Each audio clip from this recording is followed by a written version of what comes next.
We're following that breaking news out of the NFL, and big news for the Minnesota Vikings as well as when it comes to Justin Jefferson. The two sides have agreed to a new extension there. The deal is reportedly worth $140 million, $110 million guaranteed for JJ there. The massive contract makes Jefferson the highest paid receiver in NFL history and highest paid non-QB in NFL history, and it makes perfect sense because when he came into 2020, a lot of people didn't expect him to be what he is now, but you look at the numbers, almost 6,000 yards and 30 touchdowns over that span.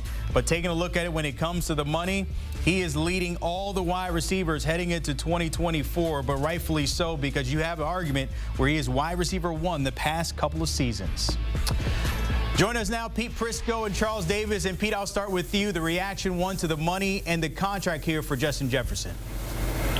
Well, it's not surprising. I mean, the guy is arguably the best wide receiver in the National Football League, and when you're due and you're up, it's your time, you're going to get that big deal. How long it lasts, that remains to be seen. Jamar Chase might actually outdo it in his contract coming up, but they deserve to be paid, both those guys, and Justin Jefferson has shown over the course of his career that he's arguably the best receiver in the league. It's not surprising, and they also drafted a young quarterback. You know, they want to try and build this around him, and if that's the case, you better have the number one wide receiver. So it makes all the sense in the world to me. I love Justin Jefferson. Had a little bit of a down year last year because of injuries in terms of his numbers, but when healthy, best receiver in the National Football League in my mind. And Pete, as you talked about him getting the money now, is part of it leverage, right? It's your time. It's when it comes up. In this case, it actually fits. Arguably the best receiver in the league is the highest paid guy. But we see how it always goes, where it's always a rotating scale about who's up at what time. But if you're Minnesota, I love what you said about pairing him with the young quarterback, J.J. McCarthy. But I think it goes farther than that. He's actually now in a position where this offense isn't as bad as maybe some people in the outside world think. When you just say to yourself, God, Justin Jefferson has to have a quarterback to throw the ball to him. Well, quietly, they've made some other moves. You know, does Dalton Reisner still have something left in the tank? He'll start at left guard if he does and help an offensive line, where I think the tackles are pretty good. And Brian O'Neill, right tackle, and Christian Darrisaw, left tackle. But Jordan Addison was drafted last year to help at receiver. T.J. Hockenson was brought in off of a trade at tight end. And they picked up Aaron Jones to run the football for them. So Kevin O'Connell knows how to run offense. Justin Jefferson has more people around him than maybe the outside world thinks. Can the quarterback hit that role now to make sure Justin Jefferson gets the ball as he should? Remember, he's averaging almost 7 catches per ball game, almost 100 yards per ball game in his career. Pete, I want to piggyback on that. We were talking about the factor of J.J. McCarthy now having wide receiver one and Justin Jefferson locked in. Would it be a learning curve between those two, considering, you know, he's not Kirk Cousins? We've seen those numbers, but having that rookie there in place for him. Well, we also don't know if he's going to start. I mean, there's also a chance he doesn't start right away. And I mean, Sam Darnold will be the quarterback, and it might be a learning year for J.J. McCarthy, although I'm a big believer in the quicker you play a guy, the better off it is for you and for him. So, but yeah, to answer your question, I think there will be a little bit of a learning curve for the two of them. You have to get to know what your guy does and what he does well, how you get the ball out to him, where he is on his routes, how's he reading on the run. I mean, there's a whole bunch of stuff that goes into play. It's not like just you go wide, you know, line up wide and go run your route.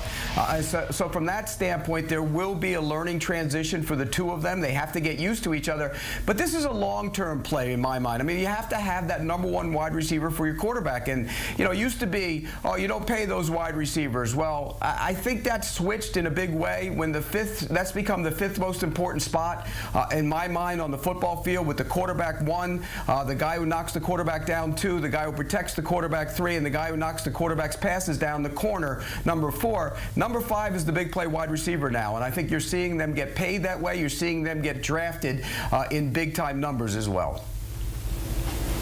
And Pete, just to play along with that, I mean, when you put it all together now, your point about will J.J. McCarthy be the starter in the beginning?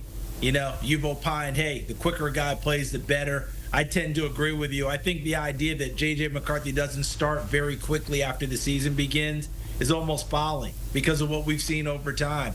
The Patrick Mahomes sitting for his entire rookie year, except for the throwaway game at the end, those are outliers. When you draft a kid in the top 10 and he's a quarterback, he's going to play sooner rather than later. I mean, let's go ahead and run back all the press conferences we've had over the years where coaches and GMs have stood up and said, it's a redshirt year for our young quarterback. He's going to learn from the veteran, and game 3, he's the starter. So we know that this is going to happen, and sooner rather than later. And in most cases, the quarterback runs an off-season program where he says, hey, guys, we're going to meet in this location, and we're going to throw, we're going to bond, we're going to do these things.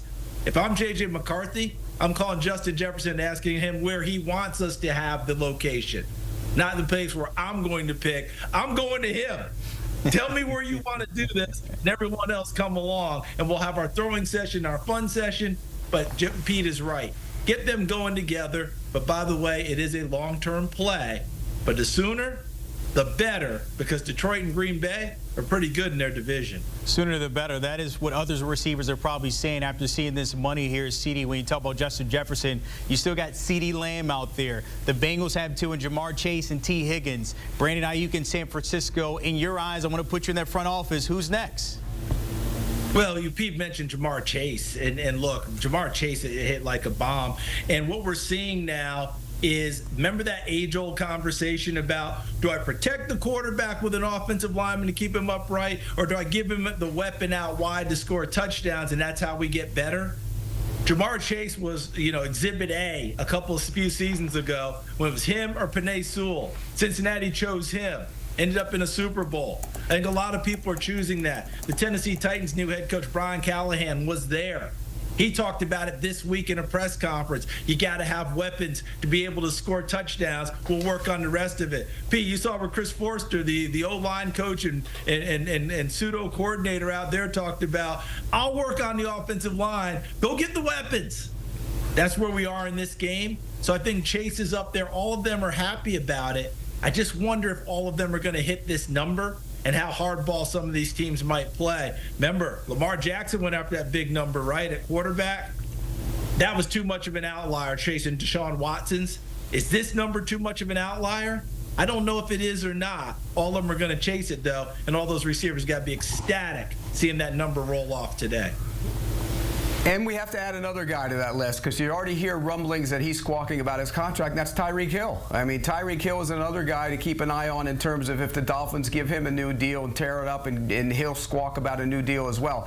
I think when you look at these receivers, again, there's this notion out there, and I don't necessarily buy into it, that we saw all the receivers drafted in the first couple of rounds this year, in large part because guys don't want to pay the receivers anymore. The running backs, they don't get paid anymore, in large part because they feel you can draft them and run them and then draft another guy. Is that the way the wide receivers are headed? I don't believe that, but there is some belief around the league that maybe we're heading in that direction. I doubt it right now. I think Chase gets paid. I think Lamb gets paid. And by the way, I still think Tyreek Hill is going to make an issue of his deal and try and get a big deal after this one as well. Pass catchers have 110 million reasons to sit up here and chirp the closer we get to training camp here. Pete Prisco and Charles Davis, appreciate you on that breaking news with Justin Jefferson getting paid, 4-year extension.